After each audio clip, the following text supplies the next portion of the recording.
Bienvenue sur Africa 24 dans cette nouvelle édition du Non-Stop Info au sommaire de l'actualité. C'est l'une des conséquences de la révolution égyptienne de 2011. La hausse des constructions illégales, ces bâtiments construits sans permis, ont fait perdre près de 35 000 hectares de terres agricoles.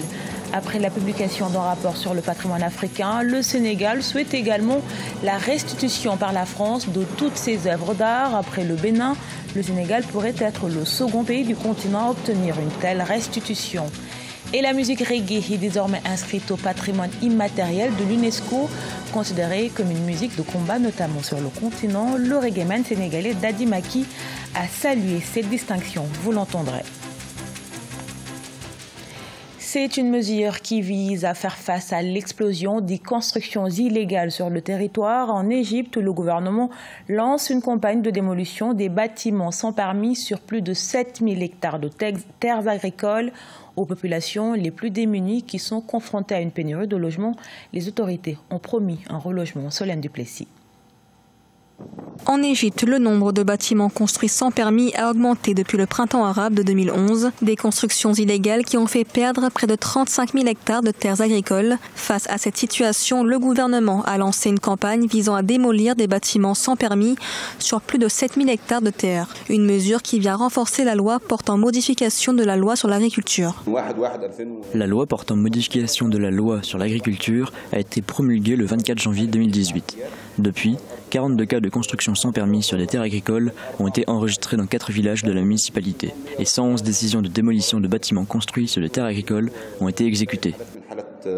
Avec une population de près de 100 millions d'habitants, l'Égypte fait face à un défi de surpopulation. Le delta du Nil, l'une des régions les plus densément peuplées du pays, est également sévèrement touché par la construction sans permis sur les terres agricoles.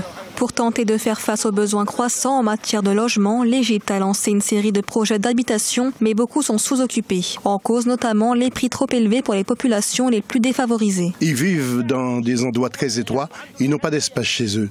Ils sont donc obligés d'agrandir. S'ils possèdent un terrain, ils ont recours à la construction pour donner plus d'espace à leurs enfants. Ils n'ont pas d'argent pour augmenter le nombre d'étages dans leur immeuble car la construction coûte cher. Si les sanctions autour des constructions illégales se renforcent, peu d'alternatives sont toutefois proposées aux résidents pour faire face au manque de logement. Le gouvernement a mis en place un programme de logement social pour les familles à faible revenu, mais seuls 2,2% bénéficient aux Égyptiens les plus pauvres.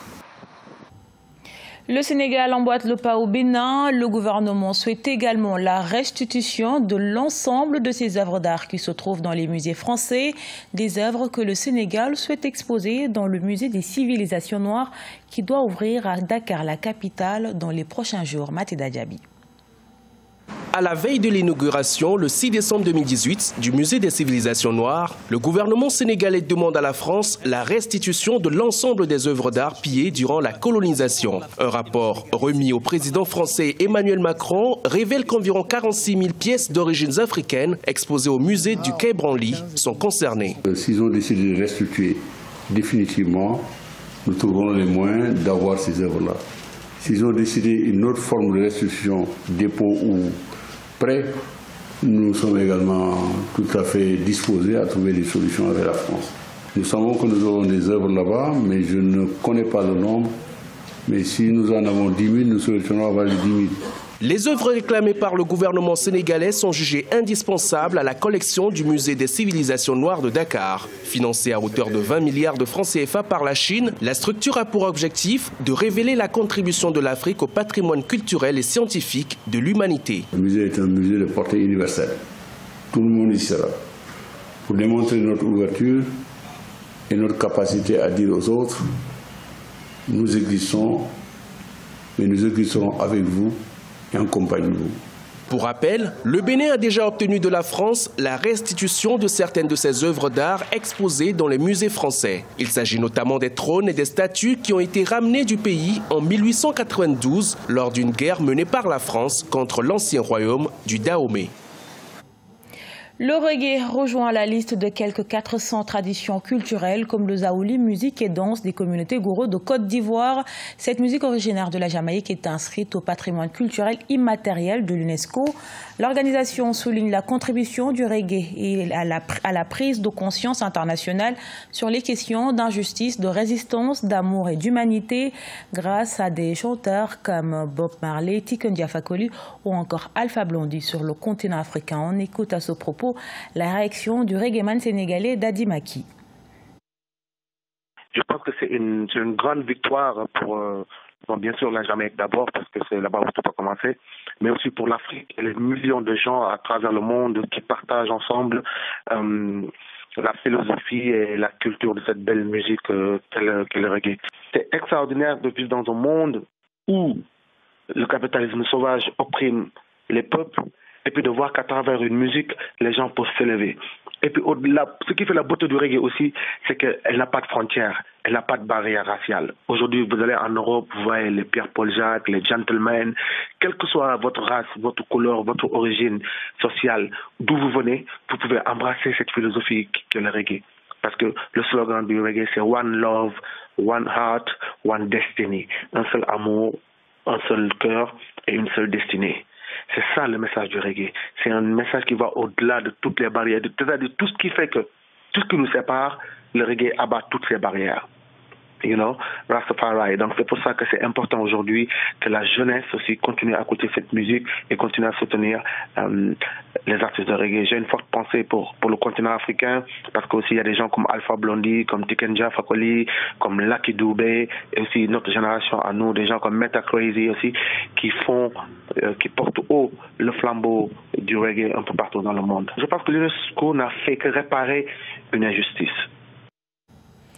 Au Burkina Faso, c'est à l'appel de la coalition nationale contre la vie chère que des milliers de manifestants ont arpenté les rues de Ouagadougou, la capitale, ce jeudi 29 novembre. Le mot d'ordre, non à la hausse du prix du carburant. Depuis le 9 novembre 2018, le prix du litre d'essence et de gasoil a augmenté de plus de 12%, soit une hausse de 65 francs CFA par litre, une mesure que les autorités justifient par la conjoncture internationale.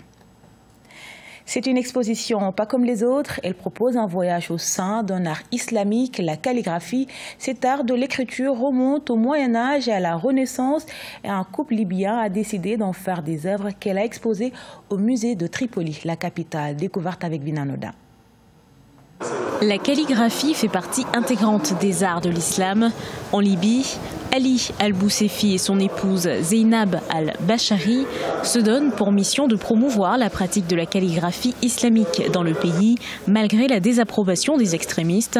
Le musée de Tripoli organise une exposition présentant les œuvres de ces deux artistes de calligraphie arabe et islamique. Le succès de l'exposition se mesure en voyant le public satisfait. C'est le succès final. Les événements que nous avons vécus ont créé des conditions néfastes à la promotion de la culture, mais nous avons un message. Travailler dans les arts est considéré comme une forme de paix, parce que l'art en temps de guerre incarne la paix. Nous sommes influencés par les conditions de vie actuelles. Tout coûte cher.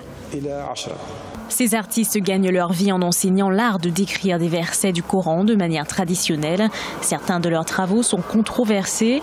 Dans une œuvre, ils utilisent des versets du Coran décrivant le corps et les mœurs du prophète. Je m'entraîne à la calligraphie, alors j'ai été séduite par l'idée que ce calligraphiste libyen et sa femme collaborent pour créer de l'art. En tant que personne qui a essayé, je sais qu'il est question de beaucoup de travail.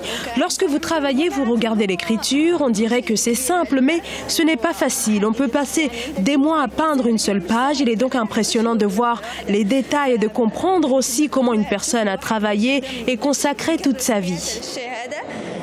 Si une partie de leur travail fait débat, l'exposition actuelle offre une occasion unique de visiter l'ancien palais du roi Idriss, qui a été renversé en 1969. Ce palais royal entouré d'un grand jardin n'est utilisé que pour des expositions rares dans la capitale. Ce journal a été réalisé par l'ensemble de la rédaction. Merci pour votre fidélité. Retrouvez dans un instant une nouvelle édition de l'actualité sur Africa 24.